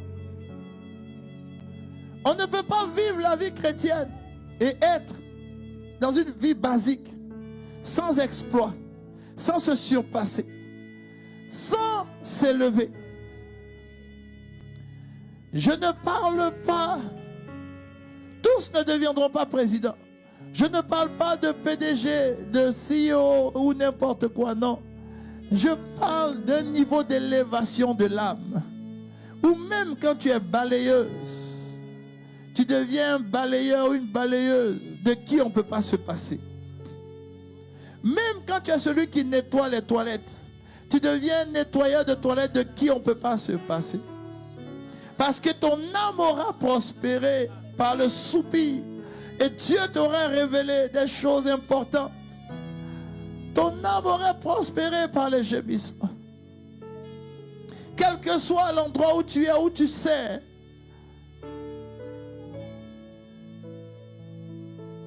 Dieu te donne de rentrer dans une dimension où tu deviens excellent dans ce que tu fais.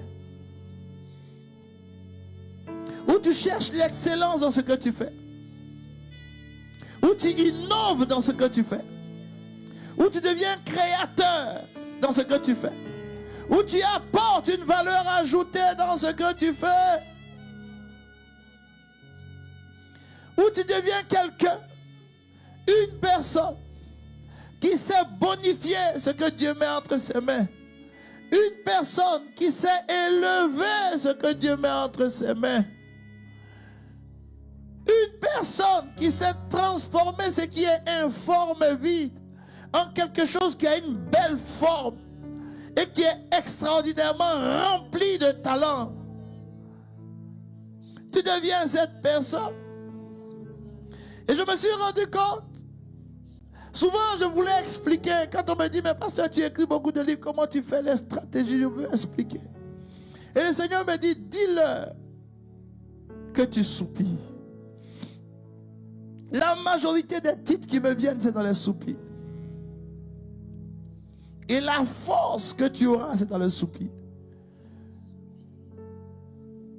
Il dit, Dieu dans le lieu saint, dans le lieu de sa sainteté, regarde sur la terre. Il observe sur la terre. Et il écoute les gémissements. Prends les éléments de la Sainte Seine en main. Pendant que tu es à la maison, prends les éléments de la Sainte Seine. Prends le corps de Jésus et prends le sang de Jésus. Tiens-les en main.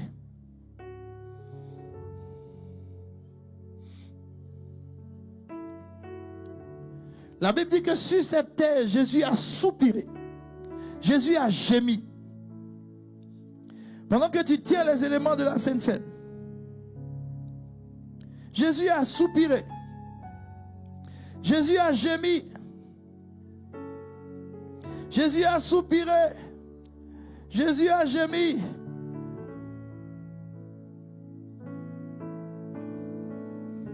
Je t'ai parlé de Marc 7, verset 32 à 35. On lui a emmené un sourd qui avait de la difficulté à parler. On le pria de lui imposer la main au verset 33. Il le pria pas loin de la foule. Lui mit les doigts dans les oreilles. Il lui toucha la langue avec sa propre salive. Puis levant les yeux au ciel, ma Bible dit, il soupira. Il soupira. Le soupir et le gémissement, c'est un niveau de prière, un niveau de dépendance à Dieu. Où ce n'est plus ton intelligence qui parle. C'est ton âme il sait que si Dieu n'intervient pas, personne ne peut intervenir. En Jean 11, verset 32 à 42, à 33, pardon, verset 32 à 33. Pendant que tu tiens les éléments en main, je te donne ces passages concernant Jésus parce que c'est le corps de Jésus que nous sommes en train de manger, c'est son sang. Et tu vas voir que Jésus gémissait, il frémissait, il soupirait. Lorsque Marie fut arrivée là où était Jésus, qu'elle le vit, elle tomba à ses pieds et lui dit: Seigneur, si tu eusses été ici, mon frère ne serait pas mort. Jésus, la voyant pleurer, elle et les Juifs qui étaient venus avec elle. Aïe, aïe, aïe. Verset 33, s'il vous plaît. Si on peut mettre le verset 33, Jean 11, verset 33. On dit Jésus, la voyant pleurer, elle et les Juifs qui étaient... On dit il a frémi où ça? Il a frémi où ça? En son esprit. Et fut tout ému. C'est ça le gémissement. C'est l'esprit. C'est ce corps-là que nous allons manger. C'est ce sang que nous allons boire. Si lui faisait ça, tu auras la capacité de faire la même chose. Il a fait ça avant de produire un des plus grands miracles qui est la résurrection. Il a frémi, il a gémi en son esprit. Quand on dit que quelqu'un a frémi, il a gémi en son esprit, ça veut dire que le son qui est sorti, toi tu ne peux pas expliquer ce qu'il a dit. Si je gémis, je dis ah! Est-ce que tu peux me dire ce que le A veut dire? Non. Mais Dieu entend.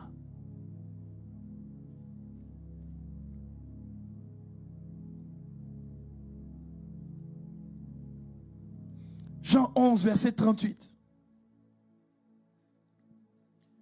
Jésus frémissant de nouveau en lui-même. Jésus frémissant de nouveau en lui-même.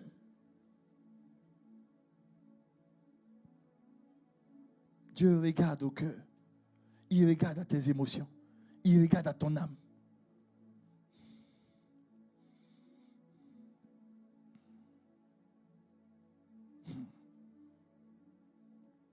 Jésus, Jésus, Jésus, Jésus.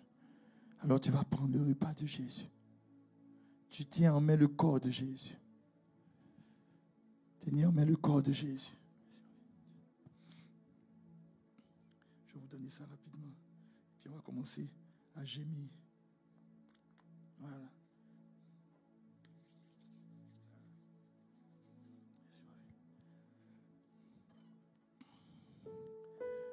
Pendant que tu tiens le corps de Jésus, la Bible dit que Jésus frémit, gémissait, soupirait en esprit. Pendant que tu tiens le corps de Jésus, tu vas soupirer, tu vas gémir en esprit.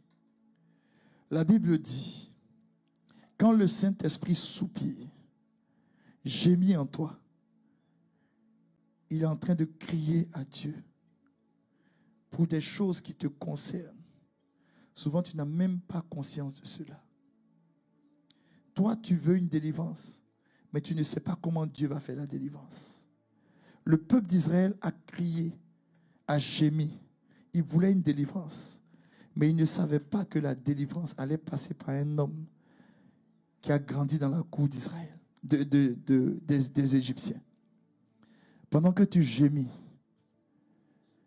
je sais que Dieu veut nous élever, mais tu ne sais jamais comment Dieu va t'élever. Tu sais que Dieu va te délivrer, mais tu ne sais jamais comment la délivrance va venir. Tu sais que Dieu va te donner une instruction, mais tu ne sais jamais comment une instruction va venir. Mais tu sais une chose, ça viendra de lui. Et quand tu gémis, quand tu frémis, quand tu soupires, c'est à lui que tu penses.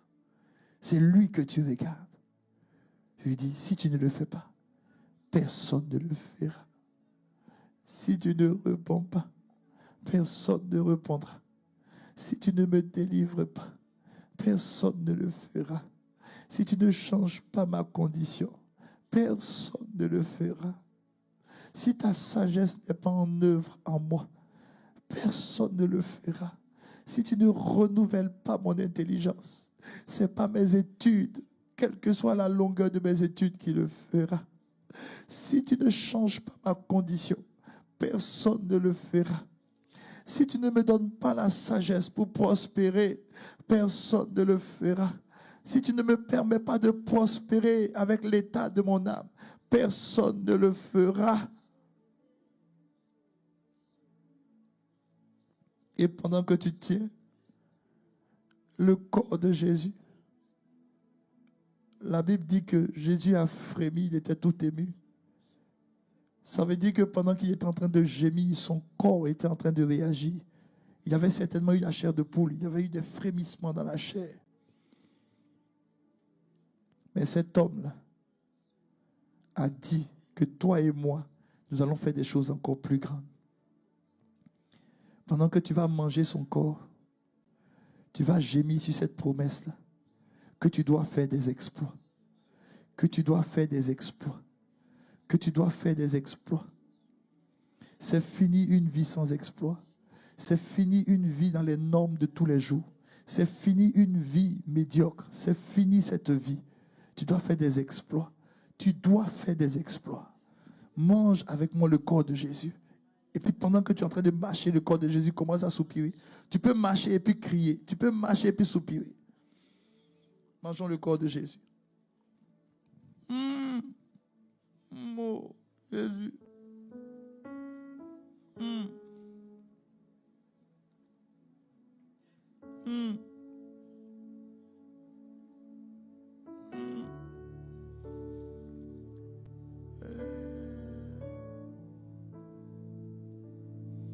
Oh.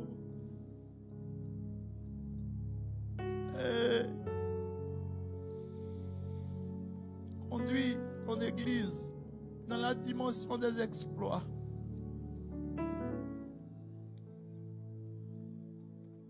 Tu nous as dit que nous devons prospérer comme prospère l'état de notre âme. Regarde l'état de l'âme de tes enfants. Il y a tellement de découragement au milieu de nous. Plusieurs sont détruits, découragés, abattus. Parce que l'ange est passé au milieu de ton sanctuaire. Et il n'avait pas vu des gens qui soupiraient, des gens qui gémissaient. Nous voulons prendre toute cette charge émotionnelle et la répandre comme de l'eau devant toi. Quand toi tu étais triste jusqu'à la mort, tu n'as pas convoqué ceux qui étaient au milieu de toi pour leur expliquer ta tristesse, non. Tu es rentré dans la prière et tu as pleuré, tu as gémi. Et ma Bible dit un ange est descendu te fortifier. Nous allons réaliser des exploits. Quel que soit le domaine où nous sommes. Quel que soit le domaine où tu es. Il va te donner une telle sagesse. Une telle dimension de révélation.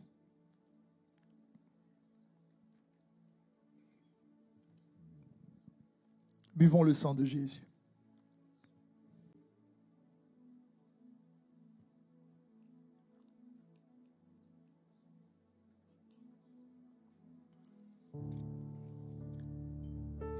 La Bible dit que le sang parle.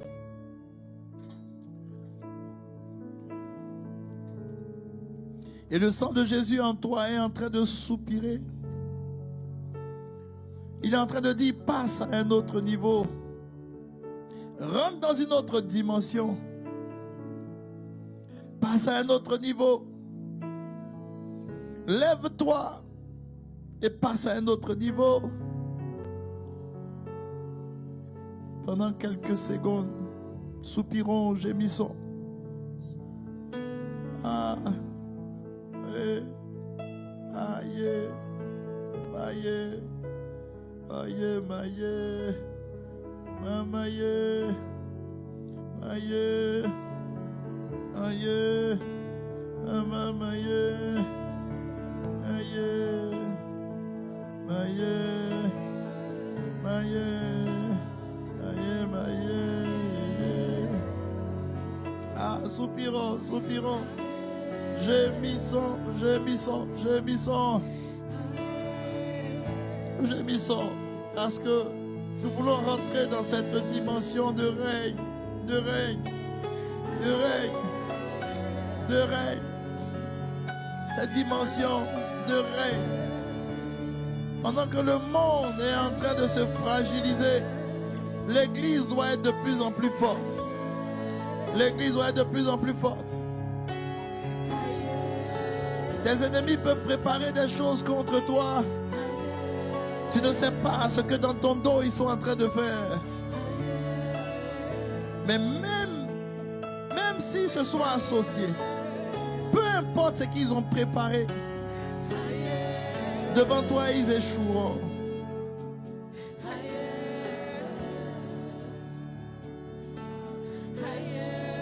Tu es en train de soupirer pour que ta maison retrouve la paix.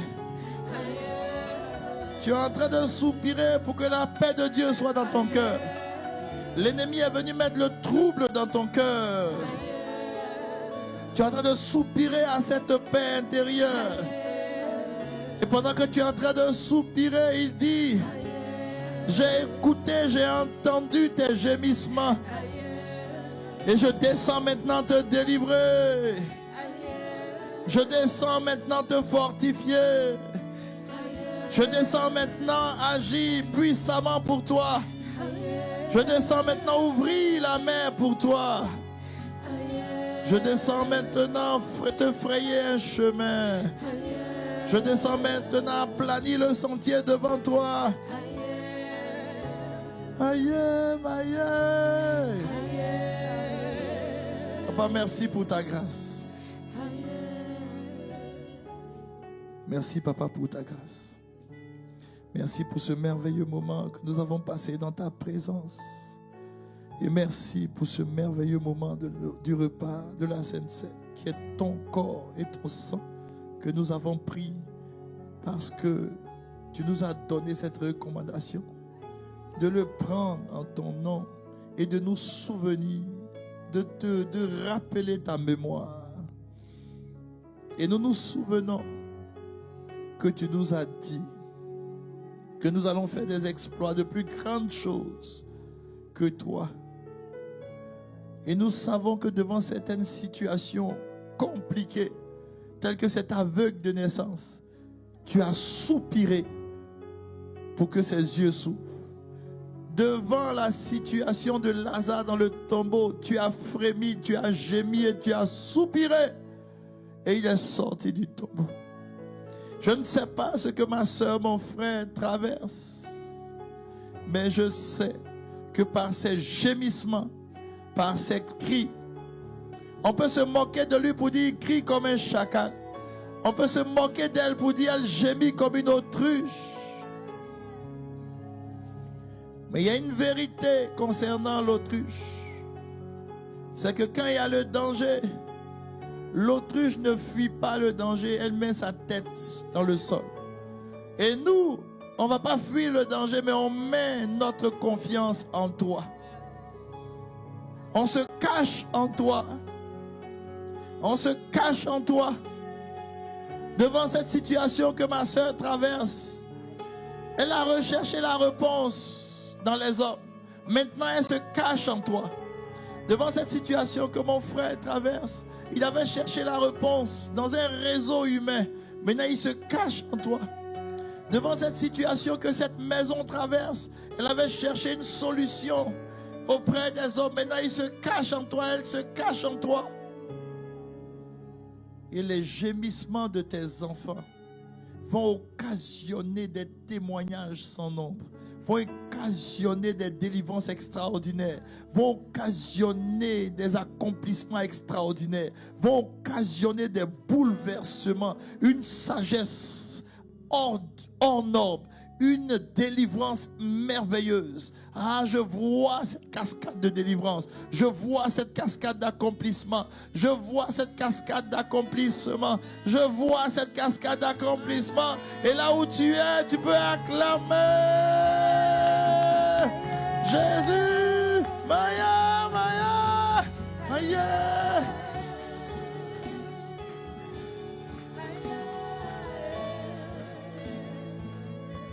Alléluia.